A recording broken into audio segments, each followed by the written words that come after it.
Okay, punta natin to Mike yung bago nating show.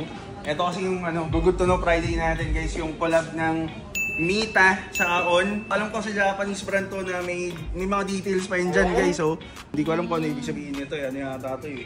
Bank account number to. Dito nyo to transfer yung payment. Di ba? Ha? Pag ganyan yung pattern, may north at saka east, automatic.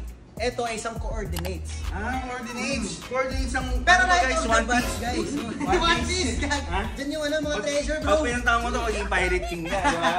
Parang may something, etong 1. Saka dumiretso siyang 9. So may blank. Fill in the blank, may puzzle. Fill in the blank. May blank. Exam na yata. Feeling ko tinamad lang to eh. Dahil tinry ko 0, 1, 2 hanggang 9. Hindi nagme-make sense maliban sa isang number. Number 3 guys.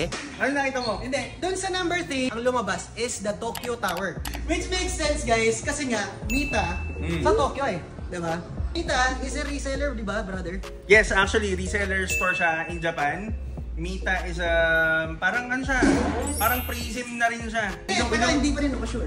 We don't need to know everything naman. These are just parang good to know information. Parang interesting ba? Hindi ko alam na may gano'n may coordinates pa dito. Coordinates guys.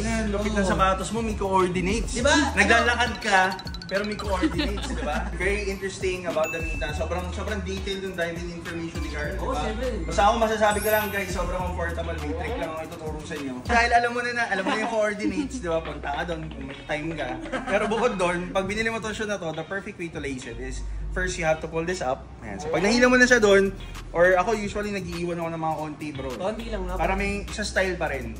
Like this, hindi pa siya comfortable. What you need to do is you need to pull the laces. So ilangin mo siya para magkaroon siya ng space guys.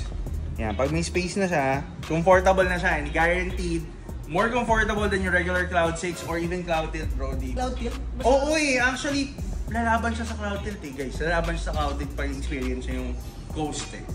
Another segment of Good to Know Friday, let's go!